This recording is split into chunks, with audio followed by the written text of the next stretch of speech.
And the Vols forgot how to play football again in the swamp. It's Groundhog Day. Yeah, they did. Well, I didn't want to believe it. I didn't want to believe it. And you know what? I think there was a spark there, and then, of course, they took it to the swamp and buried it. That's exactly what they did. They took it to the swamp and buried it, man. Just I'll be completely a pathetic game. Let's just throw that word out there. Pathetic. Yeah. It was pathetic. That's simply what it was. Tackling, cheeks. Offensive scheme, cheeks. Physicality, cheeks. Ability to respond, cheeks.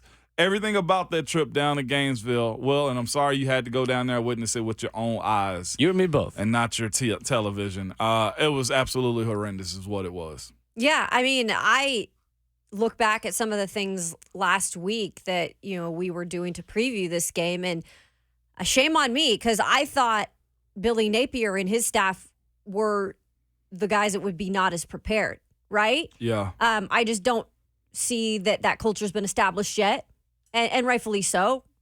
There's still 1 foot in, 1 foot out on fans until this game, I feel like, when they came in and had a better game plan than Josh Heupel and his staff, in my opinion. Yeah. And I think that game for them, for Florida and Billy Napier, was almost like a must-have in a way, because if Napier and them wouldn't have won that, I think fans would have been 100% out the door. Now you maybe think, okay, they've got a little hope in this guy. But for Tennessee, I expected them to come in and win for the first time since 2003. Because I felt like Josh Heupel had the better coaching staff and had his guys better prepared at this moment. And I'll say this, everything I said today, I need to preface by saying, in no way am I asking for Heupel's head. No. Of course I feel like we have to say not. that because that is always going to be a conversation when you have a bad showing like that, okay? Yeah. That is forever going to be the preference on everything I say today, so jot that down. For me, it was less about coaching and more about talent, discipline. Couldn't win one-on-one matchups in the run game on either side of the football.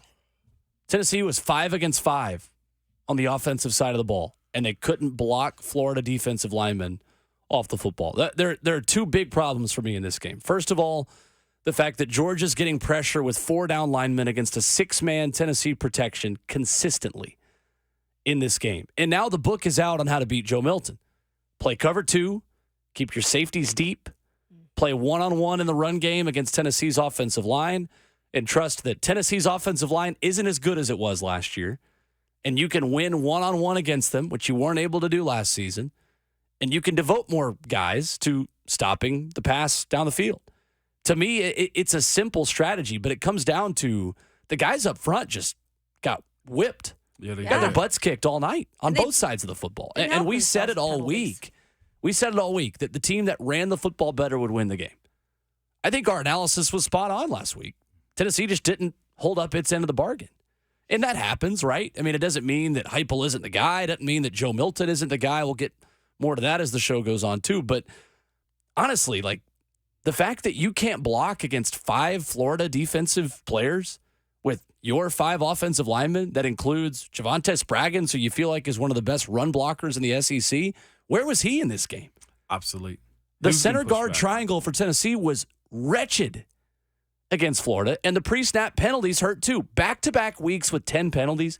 Guys, the last time Tennessee won a game outside of Tennessee was a noon game in Baton Rouge last year. Before that, at Pittsburgh. And they didn't look good in that game either. I think Tennessee's got an issue going on the road with this offense. I really do. That's my second issue with this. They're not disciplined away from Neyland Stadium. They were in the Orange Bowl. That was kind of a home game in Miami. Vanderbilt, that's always a home game for Tennessee. That's not a real road game. Those 2 games you throw out the window. Tennessee has to be more disciplined away from Neyland Stadium. It lost them the South Carolina game. It lost them the Georgia game. It almost lost them the Pittsburgh game last year. There needs to be a healthy amount of concern about the pre-snap penalties and the offensive line just no-showing consistently on the road. And I think that was the biggest thing for me is you couldn't run the ball against a 5-man box when you got 3 very solid running backs behind you also. Yep. Along the way of them being in a position to spread you out and run the ball against a soft 5-man box. So that's why you do those things. My other biggest issue was this. Florida figured it out too, and maybe other teams will moving forward. If you want to stop that offense from really pumping out numbers, you get your hands up real fast. You bat the balls down, because if it's not going anywhere and you can't protect long enough, they're throwing it to the sideline and letting the wide receivers just try to be athletes. And that hit ahead this past weekend, considering Florida had a really good, well, they showed to have a good defensive front. That was an issue to me. And the other biggest issue that lies in this offense was, I love the spreading out of it, but work the middle. Florida's linebackers were not stressed across the middle of this across the middle of their defense. It was probably one of the easiest called games for their defensive coordinator. Send your dudes up front to go be guys and get sacks and pressure Joe Milton. Boom, did that. Also, when they throw the ball out to the sideline for that wide receiver screen, attack it. There's no other way behind it. They did nothing. The play that the Chargers ran on Sunday, where Keenan Allen just streaked down the sideline, they had no variations off of that this past weekend. And I'm thinking to myself, the middle of the field is wide open. At least confuse them. And one more thing, too. Joe, move the ball with your leg. That is one thing I will say that Hendon did a really good job of last year. It's okay to run the ball. Okay? That's a big As deal. long as you protect yourself and get down. Hendon Hooker did a really good job of that. Did you think, oh my gosh, Hendon, get down? Yes, you did. But he did it in a safe enough way to where it extended the offensive play calling. They couldn't get first downs and continue to drive. You guys know, like I know, if you get that first ball batted down, and they did often in the game, 2nd and 10 is hard getting. It's hard to get 10 yards in almost any sport when you look at any level when you look at it if you're 2nd and 10. There's not much you can do behind it, especially if you're not able to move the line of scrimmage. And they got bullied, okay? They really did. Really, the only bright spot in that game for Tennessee was special teams. And so you look at defense, you talked about it, the missed tackles. Can't have that. Nope. Looked sloppy. The offense just looked out of whack, and you have to win on both sides of the ball, like we said, in a place like the Swamp, regardless of what Florida team is. And look, I still don't think that Florida team is that great. They were good that night. They were good that night, and that can happen. That can happen. The only positive I take from this situation, guys, is that it happened early enough in the season where I feel like there's corrections that can be made from this as you dig deeper into SEC play. You want to correlate it to the way LSU lost early and then steamroll late. Yep.